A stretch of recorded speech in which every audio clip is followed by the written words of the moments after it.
Gullit, dit trek je toch niet? Nee, ik kan het niet aanzien. Hij kan het niet aanzien. De eerste penalty. Mis. Geen doelpunt. Vitesse mist.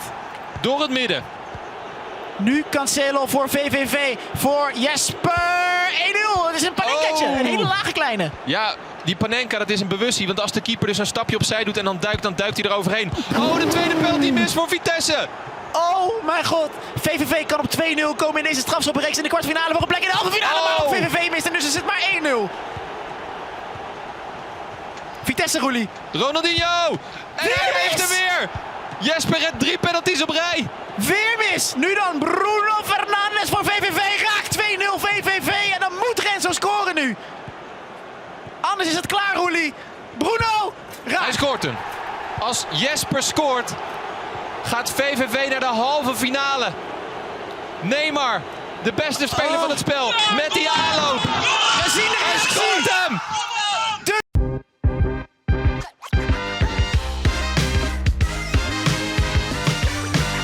Ladies and gentlemen, boys and girls, welcome back to the brand new Team Gullit YouTube video, and my name is Renzo, and today we have a penalty kick tutorial for you guys. And as you've seen, I'm not the greatest at penalties, so I'll be probably paying the most attention to this tutorial.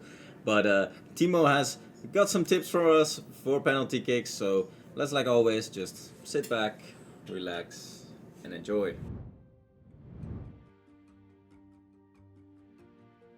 So the first thing that you have to do is to start up the skill games part and at least work your way up to the point where you can unlock this particular section, that is the set pieces, and then you are able to play this one, the penalty kicks against the keeper.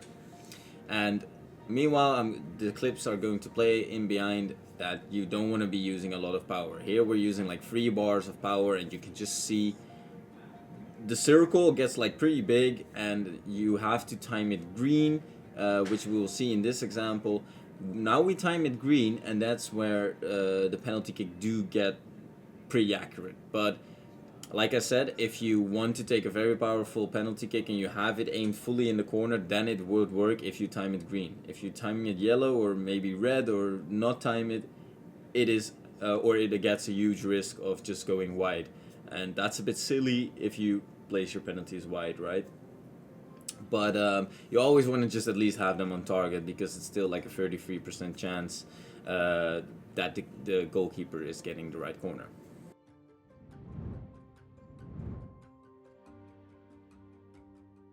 Most important is to practice your aim, and there's a couple of ways of doing this. But before we start getting into that, I want to make sure that you guys do know that we have a Discord channel, so check out the link in the description and join our Discord. It's very useful for general tips and tricks, and there's a lot of people right now in the community.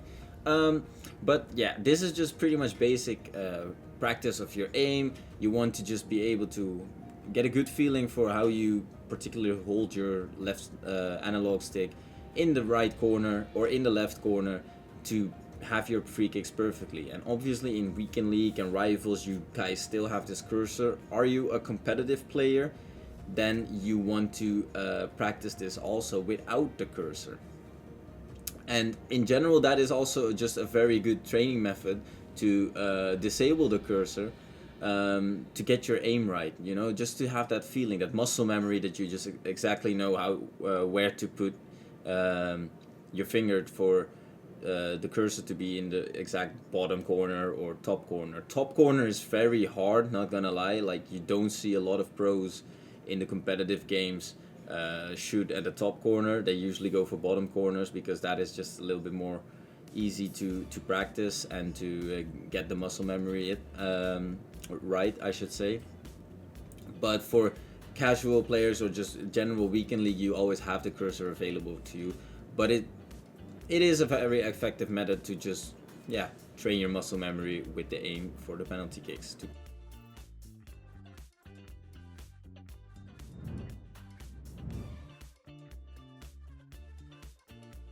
And yeah, like, I have to admit, the most effective penalties still, especially when you have the cursor available to you, are these Panenka penalty kicks. And like I said before, the most effective penalties right now are probably 1 or 1.5 bar, just aimed very good in the corner, and especially when you time it green, but also still these Panenkas are just very good.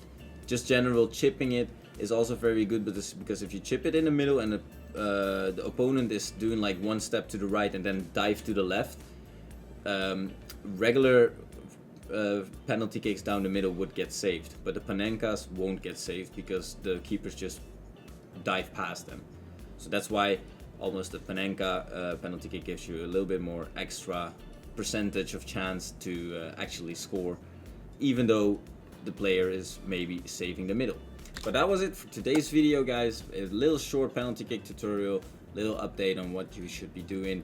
It's not much different than what we explained before, but a little bit more of training tips, because you saw in the intro, you never know when you need penalties on the highest level, for example, or even to clutch that Elite 3 or Gold 1.